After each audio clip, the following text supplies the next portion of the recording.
Now you've done a lot of things from musical comedy, you've done Broadway, you did the college circuit, you've been on Comedy Central TV. Yeah. What was your most memorable comedy experience?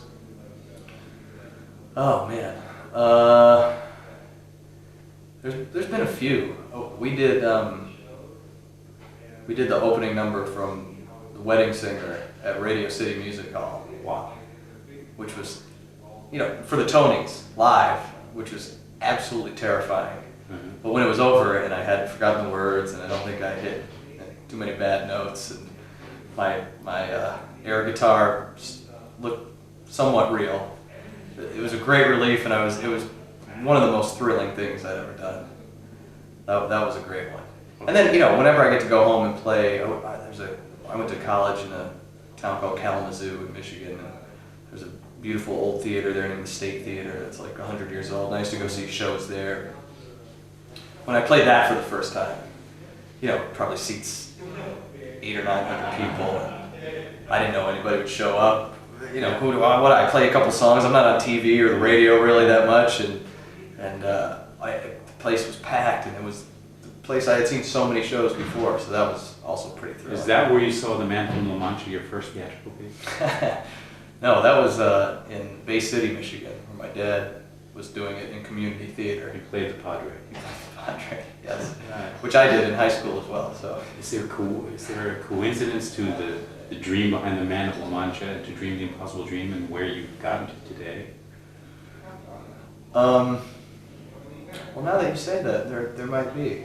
I mean, you're maybe paraphrasing. Making it sound a lot more lofty than it really is. I mean, that's a brilliant classical work of literature, and I just sing, big jokes on stage. Christ. Yeah, you know what? I did steal a line from Man of La Mancha. I mean, I don't suppose it's probably really from Man of La Mancha. It's an old Latin song. Mm-hmm. The Padre sings when he dies, he's translated, singing Latin. He's singing, oh, I cry out from the depths, oh Lord. And I put it at the end of my song about a pedophile priest who is singing a love song to an altar boy. Oh, very good. So it did have an effect on me. Yeah, probably. And I just stole it. So when you were back singing with the, what was the name of the group? The Steel Toast? Steel Toast. How do you know this stuff? I'm informed. When you were singing with Steel Toast, did you ever think that you were going to be doing European tours, world tours?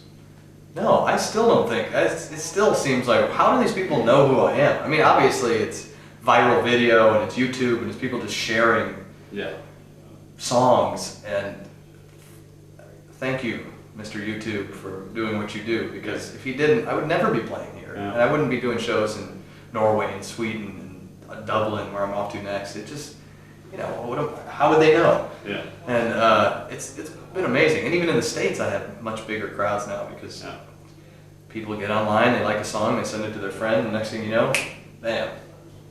It's the first time we liked viruses, right? Yeah, exactly. First time we liked viruses. Going back a little bit, were your parents always supportive of you, or the direction that your comedy takes with your sort of? Yeah. They were. Let me say something about my parents. And a former nun. Former priest, former nun, but very left-wing, liberal, 60s protest marchers. Do your own thing type of people. Yeah. We support you as your parents type of people. And they might not like the material necessarily, although they do say they laugh at it. Yeah. But I know there's a couple things. I have a song about Anne Frank that my mom heard. It was like, you really have to make fun of Anne Frank, but it doesn't matter. She loves the fact that I'm doing this, and that's your beer's on its way. Boy, more beer. No, but they're great. They love it no matter what. I could, Okay. As long as I'm not hurting anybody, they don't care. Okay. One last question. What tip could you give anybody that's aspiring to do comedy or musical comedy? What would you say to them, what they need to do to make it work? I don't know. I suppose if I were giving advice to somebody who wanted to do musical comedy, I would say, make sure that,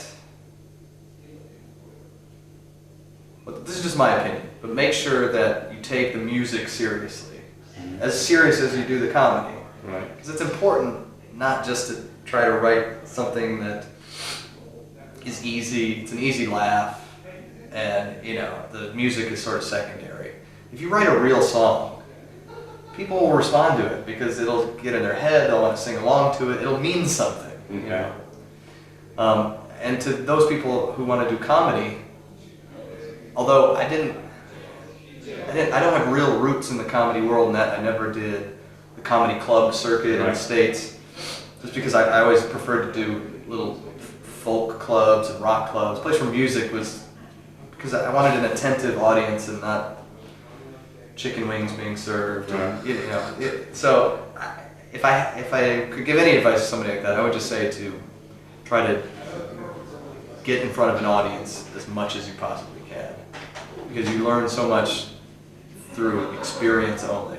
Okay.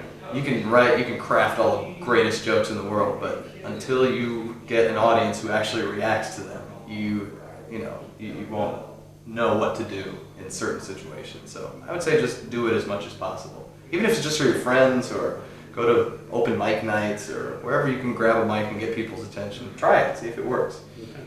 Very good. Thank you, Stephen Lynch. I appreciate your time, and we appreciate your show, and we look forward to seeing you next year, maybe for the Comedy Festival. Sounds great. Bye-bye. All right, thanks, man.